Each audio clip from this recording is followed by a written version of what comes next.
Assalamualaikum warahmatullahi wabarakatuh. Alhamdulillah, alhamdulillahi wa kafa. Wassalatu wassalamu ala man istafa wa ala alihi wa sahbihi ahli tuqa wal wafa.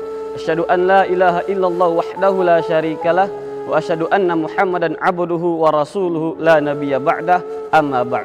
Yang pertama-tama selalu kita panjatkan puji beserta syukur kita kehadirat Allah Subhanahu wa taala, yang mana hingga detik ini Allah masih memberikan kita sehat badan, sehat iman, sehat fikiran, sehingga kita masih dapat melaksanakan ibadah puasa hingga pada hari ini. Dan tak lupa pula selawat bertangkaikan salam selalu kita hanturkan kepada keharibaan Nabi besar Muhammad sallallahu alaihi wasallam, yang mana oleh Nabi Muhammad sallallahu alaihi wasallam telah mengubah pola fikir manusia daripada pola fikir kebodohan hingga kepada pola fikir penuh ilmu pengetahuan seperti yang kita rasakan pada saat ini. Ikhwani fiddin rahimakumullah. Sekarang kita sedang berada di bulan Ramadan, yaitu bulan yang penuh ampunan, bulan yang penuh keberkahan. Dan pada bulan inilah kita harus memperbanyak ibadah kita kepada Allah Subhanahu wa taala. Dan salah satunya yaitu sedekah. Apa sebenarnya arti sedekah? Dalam bahasa kita dapat mengartikan sedekah itu adalah pemberian umat muslim kepada muslim lainnya dengan tanpa jumlah waktu dan batas tertentu. Sedekah sendiri memiliki arti yang lebih luas daripada infak dan zakat. Kenapa? Karena sedekah bukan hanya pemberian berupa harta ataupun benda lainnya, tetapi sedekah juga berupa perbuatan dan perkataan yang baik kepada sesama umat muslim. Seperti sabda Rasulullah sallallahu alaihi wasallam, "Tabassumuka fi wajhi akhika laka sedekah," yang artinya senyummu di hadapan saudaramu merupakan sedekah bagimu. Ikhwani fiddin rahimakumullah. Sedekah merupakan amal yang sangat penting di dalam ajaran Islam. Kenapa? Salah satu dari 3 amal yang tidak terputus walaupun kita telah wafat, salah satunya itu adalah sedekah. Sabda Rasulullah sallallahu alaihi wasallam, "Idza mata ibnu Adam inqata'a 'amaluhu illa min thalath." Apabila mati satu ibnu Adam, satu anak Adam, maka terputuslah semua amalannya kecuali daripada 3 perkara. Shadaqatin jariyatin, yang pertama adalah sedekah jariyah. Au ilmin yang bih, yang kedua itu adalah ilmu yang bermanfaat. Au waladin sholihin yad'ulah, yang ketiga adalah anak soleh yang selalu mendoakan orang tuanya. Ikhwani fiddin rahimakumullah. Dari hadis tersebut kita dapat memetik hikmah bahwa sedekah merupakan satu amalan yang sangat utama dan paling utama di dalam ajaran Islam. Kenapa? Karena dengan sedekah kita dapat membantu sesama muslim. Dengan sedekah kita juga dapat menyambung tali silaturahmi kita. Lantas yang menjadi pertanyaan sekarang adalah sedekah yang bagaimana yang sangat utama dan sangat dianjurkan dalam Islam. Ikhwani fiddin rahimakumullah. Yang pertama, sedekah yang paling diutamakan yaitu bersedekah di ketika kita sehat dan kita mencintai harta tersebut.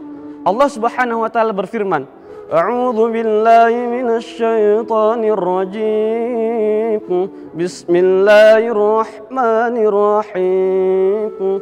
Wa anfiqu mimma razaqnakum min qabli an ya'tiya ahadukumul maut fayaqula rabbi laula akhartani ila ajalin qarib fa'asaddaqa wa akum minas solihin." Yang artinya adalah, infakkanlah dari sebagian harta yang kami berikan kepadamu sebelum datang hari kematian. Pada hari itu maka dia berkata dengan sangat menyesal, "Ya Allah, seandainya engkau menunda kematianku sebentar lagi saja, maka saya akan bersedekah dan saya termasuk orang yang solih." Dari ayat ini kita dapat memetik hikmah bahwa bersedekah pada ketika kita sehat itu sangat dianjurkan. Bukan bersedekah ketika datang sakit kepada kita, barulah terbuka hati kita untuk bersedekah. Tetapi ketika kita memiliki badan yang sehat, ketika kita memiliki banyak harta, maka pada saat itulah kita bersedekah. Yang menjadi pertanyaan adalah, apa yang harus kita sedekahkan? Maka Allah berfirman kembali, "La tanalul birra hatta tunfiqu mimma tuhibbun." Yang artinya adalah, engkau tidak akan mendapatkan satu kebaikan pun sehingga engkau menginfakkan daripada harta yang engkau cintai. Dari ayat ini terjawablah bahwa yang harus kita sedekahkan kepada sesama umat muslim itu adalah daripada harta yang kita cintai. Al-Qisah, pada suatu hari datanglah seorang pemuda kepada Rasulullah sallallahu alaihi wasallam. Sang pemuda ini bertanya kepada Rasulullah, "Wahai Rasulullah, ajarkan saya sedekah yang bagaimana yang paling diutamakan?"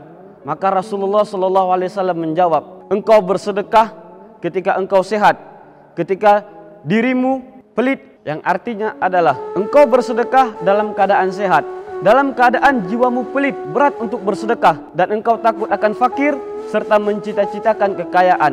Maka pada saat itulah engkau bersedekah. Jangan engkau tunggu ketika nyawamu telah sampai kerongkongan, maka baru engkau berkata, untuk si fulan sekian, untuk si fulan sekian. Ketahuilah bahwa harta itu memang milik si fulan.